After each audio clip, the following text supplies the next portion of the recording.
So the emigrationist movement, as we would think about it, and sometimes we talk about it as emigration and colonization, they're not really one and the same thing. But basically, the emigrationist movement was a move on the part of African Americans to leave the United States during the 19th century, really throughout the 19th century, but at different points in our history. There were times when African Americans looked outside of the United States as a destination, as a haven, as a place to go to escape their condition in the United States. And that's what we typically think about as the emigration movement. You know, just like we think of immigration as coming in, emigration as leaving, and the immigration movement, African Americans went to different places, but we talk about colonization largely in relation to Liberia, the settlement of Liberia, which was an emigrationist movement, but it was in some ways also a colonization project. So that's sort of how I try to tease out the differences.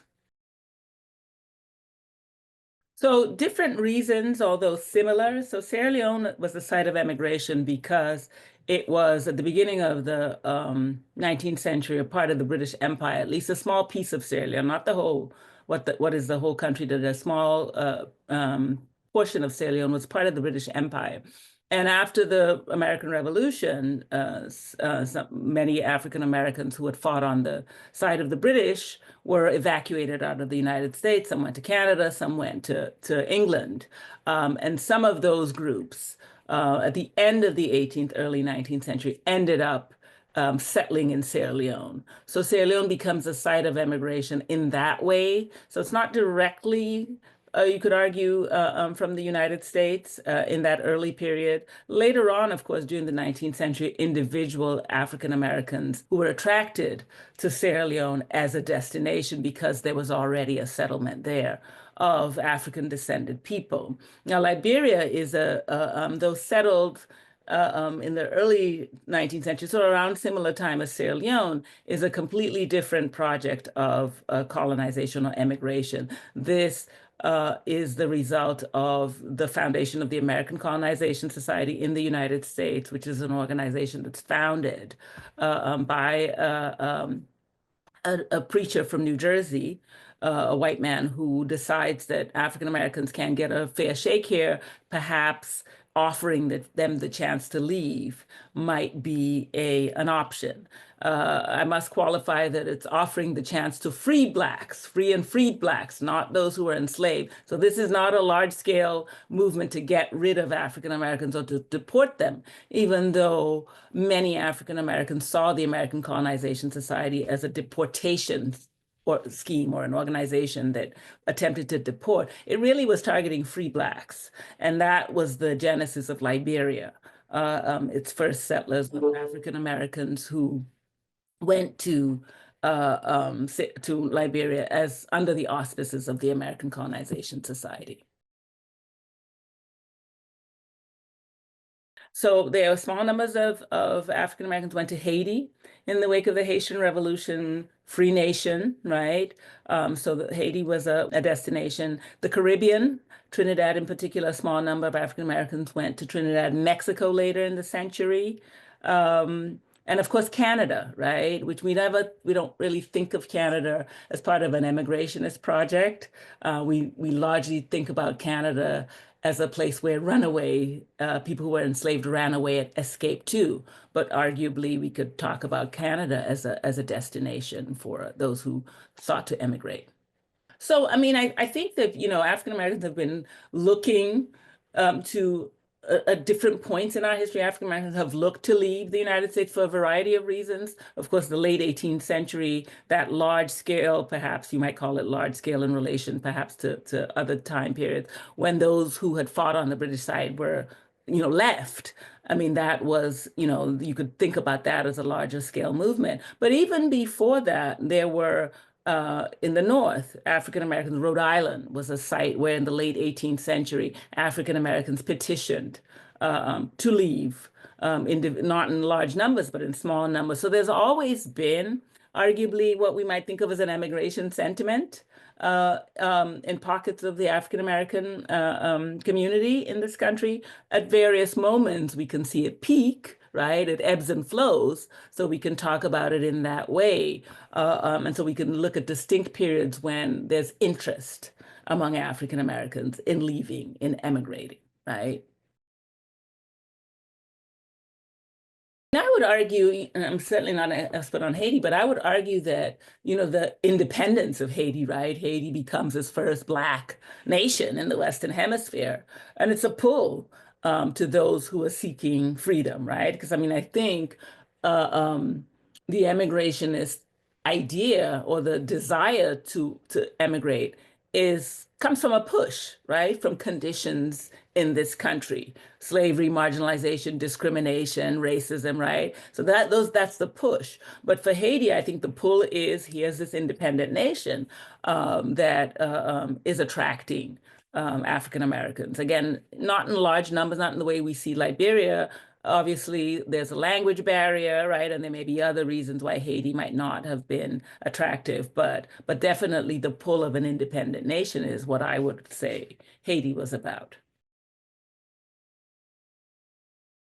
So Paul Cuffe was a New England merchant of Native American and African ancestry who, in 1816, decided to explore, well, before 1816, long before 1816, probably around the early 19th century, decided to explore the possibility of not only trade with Sierra Leone in particular, but he was interested in taking African American settlers to Sierra Leone, which he did in 1816.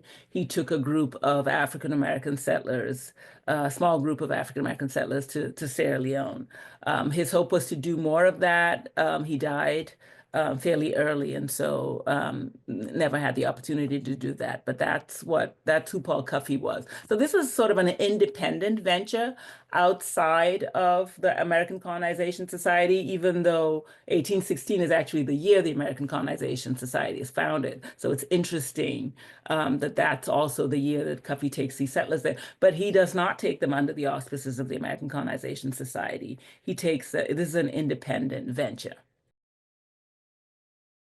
So Martin Delany was a man who was born enslaved in the American South, made his way up north, was educated, had a small stint in Harvard. At Harvard, was a doctor at a certain point. Worked for Frederick Douglass's newspaper in the 19th century, and was actually anti-immigration, was not really a big fan of immigration. He was very much opposed in particular to Liberian immigration. So he showed interest in other places, but he was very much opposed to Liberia as an immigration site. He considered even Nigeria in West Africa as a possible site for immigration. And I think, if I'm not wrong, he traveled to West Africa, to what is the area that is today Nigeria.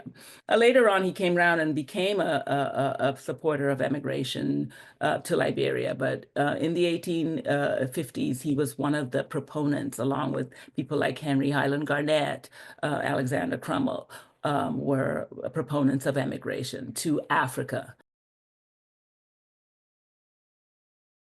I talked about the ebbs and flows and the push factors, right? And Delany is a perfect person to look at when you're thinking of those ebbs and flows, right? Because there are moments like the 1850s, right, when African Americans are feeling particularly marginalized and beleaguered in this country, where he's very much a pro-immigrationist. During the Civil War, he enlists in the Union Army, right, and is very much about let's fight for our rights here, right? Alongside people like Frederick Douglass. So the major anti-immigrationists, if you want to call them that we talk about are, for an earlier period, the 1830s, is someone like the 1820s, 1830s, someone like David Walker. But in the 1850s, around the same time as Delany, Frederick Douglass is the loudest voice against immigration. in the 1850s. He's making the argument that African Americans, as well as Walker does before him, he's making the argument that African Americans belong in this country. Africa is not their home, right? Their blood, sweat, and tears, if you will, have helped build this nation. Why should they leave? So I would say that, and there are others, but I would say that Frederick Douglass is sort of the major voice against emigration in the 1850s, in the mid to late 19th century. And this is where the distinction, right, between emigration and colonization becomes important, particularly for Liberia, right? Because there is a sense that, I mean, a large part of the emigration discourse, I should back up and say a large part of the emigration discourse is that, yes, we're escaping this place that has marginalized us, that has discriminated against us. But particularly for those going to Africa, as sons and daughters of Africa, it's our duty, right, to also, when we go to Africa, to help uplift the continent and its people. So African Americans at this time have, if you will, bought into this notion, right, of Africa needing civilization, Christianity, right? And so those who go would go with that ethos, go with that idea, and settle among indigenous Africans where they take this attitude. And so the early history of Liberia is one of a kind of a colonization, where there are frequent conflicts and skirmishes between the African American settlers and indigenous populations, right? There are these attempts to civilize and Christianize, quote unquote, right, the native population. So it's for the native African population, it's perhaps not the ideal that it is for those who settle, right? And that's perhaps true of Sierra Leone as well, with those who settle in the colony, right? Sierra Leone is a little bit different because in the early 19th century, the little portion of Sierra Leone where the African Americans and people from the West Indies and settle as well is a colony, right? So they're operating within a colonial space in a way that Liberia is not. Liberia is initially governed by the American Colonization Society until 1847 when it gets its independence. And at that point, it's governed by Black American settlers.